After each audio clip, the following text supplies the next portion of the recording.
Baik, selamat sore. Kembali lagi bersama saya Dr. Beni Hulur SH Makes. Saya sebagai selaku kuasa hukum dari Yayasan Badan Perguruan Sekolah Menengah Kristen Jawa Barat atau yang dikenal dengan BPK SMKJB. Di sini saya mau menjelaskan mengenai perkara Semak Dago. Ya, perkara Semak Dago boleh dibilang klien kami adalah pemilik yang sah atas tanah tersebut karena kita membeli dari Menteri Keuangan, ya, dari Menteri. Kita boleh dibilang mengajukan, lebih tepatnya mengajukan permohonan hak prioritas. Ya, jadi sejarahnya mungkin kita jelaskan sedikit saja. Semak Dago ini awalnya adalah dimiliki oleh HCL atau Head Crystal Lithium. Kemudian Head Crystal Lithium ini organisasinya dinyatakan terlarang, ya, karena itu waktu itu masih di zaman Belanda, ya, dinyatakan terlarang. Nah, kita BPK SMKJB sebagai pihak yang menempati tanah tersebut waktu itu di situ.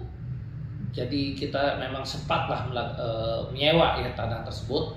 Tapi karena dinyatakan HCL ini dinyatakan sudah menjadi organisasi terlarang, maka kita Semak Dago menjadi yang punya hak prioritas untuk mengajukan permohonan kepada negara.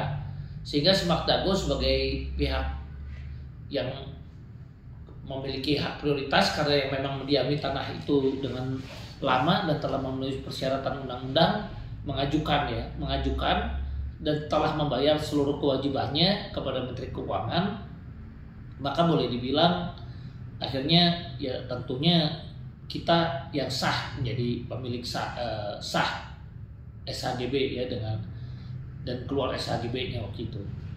Nah, ini yang saya mau jelaskan di sini, bahwa kemudian ada pihak lain yang mengaku-ngaku atas sebagai penerus dari HCL yang dinyatakan oleh organisasi terlarang itu, ya, yang kita sebutlah, ya, diduga mengaku-ngaku sebagai penerus dari organisasi terlarang, itu PLK, Perkumpulan Lithium Kristen, yang mana seharusnya bisa dibuktikan PLK ini tentunya kemudian pada akhirnya berhasil kita buktikan secara pidana bahwa PLK ini sebetulnya bukanlah penerus daripada HCL, ya, karena aktanya akhirnya yang menyatakan dia adalah sebagai mengaku-ngaku sebagai penerus pada akhirnya telah dinyatakan batal, ya,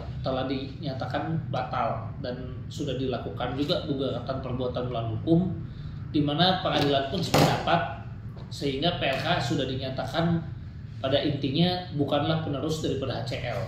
Nah, dengan demikian memang BPK SMKJB ini memang terus teranglah dapat kita katakan sebagai pemilik yang sah. Nah, adapun pihak-pihak yang kemudian BPK SMKJB ini juga lakukan pelaporan kepada kepolisian adalah tentunya telah dilaporkan Gustaf, ya, Maria Goretti dan Edward Surajaya, di mana di kepolisian sudah dinyatakan sebagai tersangka.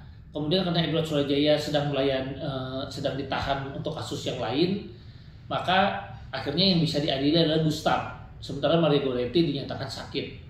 Nah, Gustaf pada akhirnya di PN dinyatakan bersalah, di PT dinyatakan bersalah, kemudian di kasasi dinyatakan bersalah, dan kemudian dia juga mengajukan PK, kembali dinyatakan bersalah. Nah, cuman yang kami sayangkan pada intinya adalah putusan PK-nya ini sudah lama, sampai saat ini belum juga dapat diterima, karena kalau kami cek di Mahkamah Agung katanya masih saja ada di majelis hakim.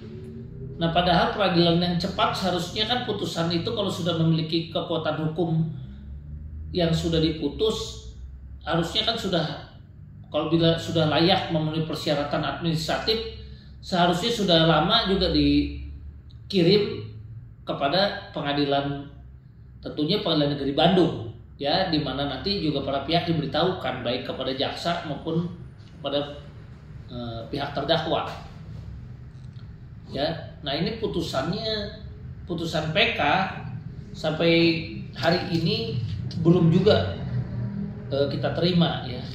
Padahal sudah diputus bulan-bulan yang lalu. Nah ini ada apa? Ya, ada apa dari putusan yang harusnya mungkin tidak sampai 3-6 bulan harusnya sudah dikirim, ini sudah melebihi batas waktu, tidak juga kita dapatkan. Nah ini ada apa? Dan yang lucunya katanya kami dengar masih juga di majelis hakimnya. Nah ini perlu dicek. Harusnya kan tidak begitu ya. Apabila suatu putusan sudah diputus, ya di sini ada perkaranya, nomor perkaranya tentu jelas ya. Untuk perkara kasasinya 1088K garing PIT garing 2018, putusan pengadilan tingginya 117 garing PIT garing 2018 garing PT Bandung, kemudian putusan di PN-nya 811 garing PIT titik B garing 2017 garing PN Bandung. Nah ini putusan ini kan sudah dinyatakan tetap bersalah ya Gustaf, dan putusan-putusan sebelumnya juga tetap berlaku, dan di sana juga udah jelas dinyatakan akta tersebut tentunya tidak betul, yang menyatakan PLK adalah penerus dari HCL yang dinyatakan organisasi terlarang, karena memang nggak mungkin organisasi terlarang itu harusnya punya penerus. Contohnya PKI, masa PKI nanti punya penerus, kan nggak mungkin. Nah ini juga memang lucu kenapa kasus ini sampai berlarut-larut ya. Jadi kami mohon supaya bisa tuntas kasus Magdago ini. Kepada yang mulia Ketua Mahkamah Agung, kami sudah mengirimkan surat ya, mohon informasi atas putusan pidana tertanggal 28 Juni 2024. Jadi kami sampaikan ya, kami sudah mengirimkan surat baik ke Wakil Ketua Mahkamah Agung RI, Panitera Muda Perkara Pidana Mahkamah Agung RI, Ketua Kamar Pidana Mahkamah Agung RI, Ketua Pengadilan Negeri Bandung, Kepala Kejaksaan Tinggi Jawa Barat, arsip ya, dan juga tentunya kepada Ketua Mahkamah Agung RI supaya ini menjadi perhatian. Saya akan bacakan ya, mohon informasi atas putusan pidana tertanggal suratnya 28 Juni 2024, yaitu selaku kuasa dari Yayasan Badan Perguruan Sekolah Menengah Kristen Jawa Barat bermaksud untuk meminta informasi atas putusan pidana tingkat peninjauan kembali PK atas nama terdakwa Gustaf.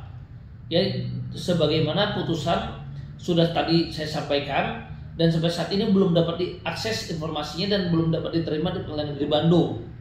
Jadi tentu kami mengingat ini sudah lama putusan ini, dan kalau tidak salah itu sudah diputus sudah hampir 1 tahun, masa tidak juga kami terima, sehingga kami menyayangkan sepertinya ada apa sampai putusan ini tidak juga dikirimkan ya, padahal ini juga sudah berlangsung berlarut ya, di mana waktu itu juga sebenarnya pernah terjadi sengketa antara PLK sendiri melawan Menteri Keuangan negara, dan dia juga kalah. Jadi di sini juga kan sebetulnya ada negara di sini juga ya yang berhak seharusnya atas tanah tersebut, yaitu Menteri Keuangan, dan kita pun mendapatkan haknya dari Menteri Keuangan.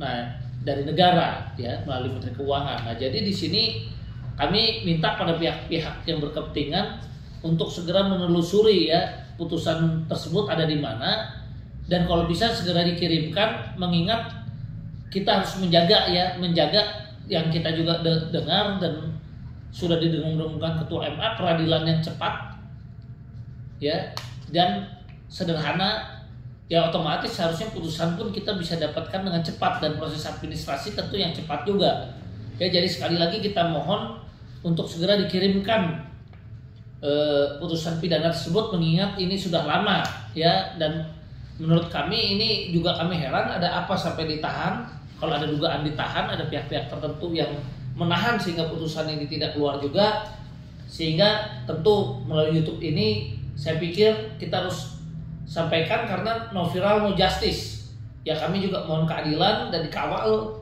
karena klien kami adalah pihak yang berhak sesungguhnya, karena kita dapatkan secara sah dari negara ya, sebagai kita yang memiliki hak prioritas dan setelah menyelesaikan segala kewajiban kepada negara. Sekian dan terima kasih.